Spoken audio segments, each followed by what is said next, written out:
Hello, this is Disha Namdev. Welcome to initiation classes. आज है इस वीडियो में हम क्लास 10th मैथमेटिक्स के चैप्टर नंबर 4 क्वाड्रेटिक इक्वेशन को स्टार्ट करेंगे। जैसा हमने बाकी के प्रीवियस चैप्टर्स में किया है वैसे ही हम यहाँ पे करेंगे। सबसे पहले हम देखते हैं इंट्रोडक्शन, क्योंकि जब चैप्टर का नाम अच्छी तरह से क्लियर होता है तब चैप्टर में जो भी एक्सरसाइज दिए हो, जो भी सम हो, वो हमें अच्छी तरीके से समझ में आते हैं और एग्जाम में भी आप लोग इजीली आइडेंटिफाई कर पाते हैं कि किस चैप्टर से क्वेश्चन आया है और फिर आप उसको कॉन्फिडेंस के साथ सॉल्व कर पाते हैं। क्वाड्रेटिक इक्वेशन क्या होता है वह मैं आपको बता देती हूँ। इसका मीनिंग होता है हिंदी में यदि हम देखें द्विघात समीकरण। मतलब हमने देखा था डिग्री ऑफ पॉलिनोमियल जो है उसे कैसे निकालते हैं। तो जो भी हमारे पास में इक्वेशन दी हुई होती है उसकी जो हाईएस्ट पावर होती है उसी को हम क्या कहते हैं, डिग्री ऑफ पॉलिनोमियल। यानी जैसे हमने चैप्टर नंबर 3 में देखा था, जब जो इक्वेशन है उसकी हाईएस्ट पावर कितनी होती है, 1 होती है, तो हम उसे क्या कहते हैं, लीनियर इक्वेशन कहते हैं। और यदि उसकी हाईएस्ट पावर कितनी हो, 2 हो, तब हम उसे क्या कहेंगे, क्वाड्रेटिक इक्वेशन कहेंगे।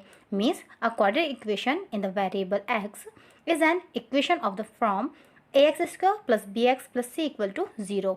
आप ये ध्यान रखें, यदि मान लीजिए कोई इक्वेशन है जहाँ पे वेरिएबल x का यूज़ किया गया है तो वहाँ पे उसका जो फॉर्म होगा वो क्या होगा, ax² + bx + c = 0। आप ये भी ध्यान रखें ए, बी और सी जो है यहाँ पे क्या होंगे, रियल नंबर होंगे और जो ए है वो कभी भी 0 के बराबर नहीं होगा। Means a will not equal to 0। अब वो 0 क्यों नहीं होगा, आप ये भी ध्यान रखें। जैसे हम कोफिशिएंट निकालते हैं किसी भी चीज़ के, तो जैसे x² है उसका कोफिशिएंट यहाँ पे क्या लिखा हुआ है, a लिखा हुआ है। यदि a की वैल्यू सपोज हम 0 रख देते हैं तो 0 का जब x² में मल्टीप्लाई होगा तो वो पूरा पार्ट क्या हो जाएगा, 0 हो जाएगा। तो फिर हाईएस्ट पावर तो 2 बची ही नहीं, तो फिर वो क्वाड्रेटिक इक्वेशन नहीं कहलाएगी। इसलिए मीनिंग क्या हुआ कि a के प्लेस पर कभी भी 0 नहीं होगा, यानी x² का जो कोफिशिएंट है वो कभी भी 0 नहीं होगा। यदि हम बात करें standard form of a quadratic equation तो वो भी क्या होता है, ax² + bx + c = 0 होता है। ओके, यानी कि द्विघात समीकरण का हम क्या कहेंगे, इसे मानक रूप कहेंगे। अब चैप्टर में आप लोगों को जब आप लोग सॉल्व करेंगे तो कुछ और चीज़ें मिलेंगी, तो उनके बेसिक इंट्रोडक्शन भी मैं आपको बता देती हूँ। जैसे कि फर्स्ट हमारे पास है रूट ऑफ क्वाड्रेटिक इक्वेशन। तो रूट ऑफ क्वाड्रेटिक इक्वेशन क्या होता है, a real number alpha is said to be a root of quadratic equation. Means जैसे आपके पास क्वाड्रेटिक इक्वेशन क्या है, ax² + bx + c = 0। यहाँ पर जहाँ पर भी x आ रहा है उसके प्लेस में हम क्या रख सकते हैं, अल्फा। तो यानी क्या हो जाएगा, a α² + b α + c = 0। मतलब ये हुआ कि जीरोस ऑफ पॉलिनोमियल जो होते हैं और साथ ही साथ जो रूट होते हैं वो दोनों ही क्या होते हैं, सेम होते हैं। जैसे हमने प्रीवियस चैप्टर्स में देखा कि हम क्या करते हैं, क्वाड्रेटिक इक्वेशन को सॉल्व करते थे। चैप्टर नंबर 2 में हमने किया था, हम क्वाड्रेटिक इक्वेशन को सॉल्व करते हैं तो हमें जीरोस मिलते हैं, 2 जीरोस हमें मिलते थे। उनके बीच में हमने रिलेशन भी देखा था कि दोनों ही जीरोस का प्रोडक्ट क्या होता है और दोनों जीरो का सम क्या होता है। तो आप लोग ये ध्यान रखें कि जो जीरोस हैं वही क्या है, रूट हैं। Okay, zeros of the quadratic polynomial ax² + bx + c and the root of the quadratic equation ax² + bx + c = 0 are the same. आप लोग समझ गए होंगे कि रूट ही क्या होते हैं, 0 होते हैं। अब आगे यदि हम देखें इस चैप्टर में तो हम जीरोस निकालेंगे, उसके बाद यहाँ पे हमें रिलेशन वाले कोई भी क्वेश्चंस नहीं दिए गए हैं, वो सभी चैप्टर नंबर 2 में है। और किस तरह से क्वाड्रेटिक इक्वेशन को सॉल्व किया जाता है वो भी मैंने आपको प्रीवियस वीडियोज़ में बता दिया है। यदि आपने उन वीडियो को नहीं देखा है तो उन्हें जरूर देख लें। यहाँ पर मैं कोशिश करूँगी आप लोगों को जो टफ होते हैं हमारे पास क्वाड्रेटिक इक्वेशन, उनको कैसे सॉल्व करना है उनका ट्रिक भी बता सकूँ। चलिए आगे आप देख सकते हैं हमें क्या करना होता है। जो क्वाड्रेटिक इक्वेशन होती है हमारे पास, उसके यदि हम रूट्स नहीं निकाल पा रहे होते हैं, यदि हम क्या करते हैं, हमें जब सॉल्व करना होता है क्वाड्रेटिक इक्वेशन तो हम क्या देखते हैं, लास्ट वाले जो नंबर्स होते हैं उनका प्रोडक्ट और मिडिल वाला जो नंबर होता है वो प्लस या माइनस करने पर आना चाहिए। तो मान लीजिए कभी इस तरह के कुछ नंबर्स आ जाते हैं कि आप लोगों को सोचने में प्रॉब्लम आती है, तब वहाँ पर इस चैप्टर में एक आपको फॉर्मूला दिया हुआ है। आप उस फॉर्मूले की हेल्प से क्या कर सकते हैं, जो हमारे पास क्वाड्रेटिक इक्वेशन है उसके रूट्स को निकाल सकते हैं। अब वो फॉर्मूला क्या है आपके पास, आप लोग ये ध्यान रखें।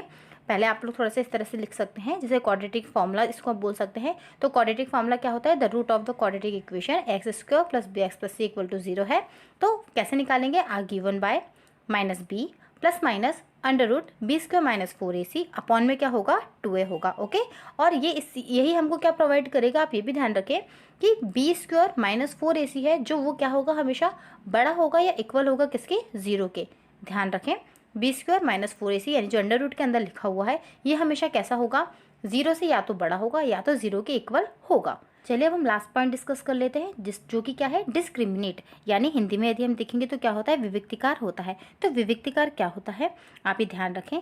हम क्या करते हैं, जब b² - 4ac की वैल्यू को निकालते हैं तो उसी को हम क्या बोलते हैं, डिस्क्रिमिनेट कहते हैं, उसी को हम विविक्तिकार कहते हैं।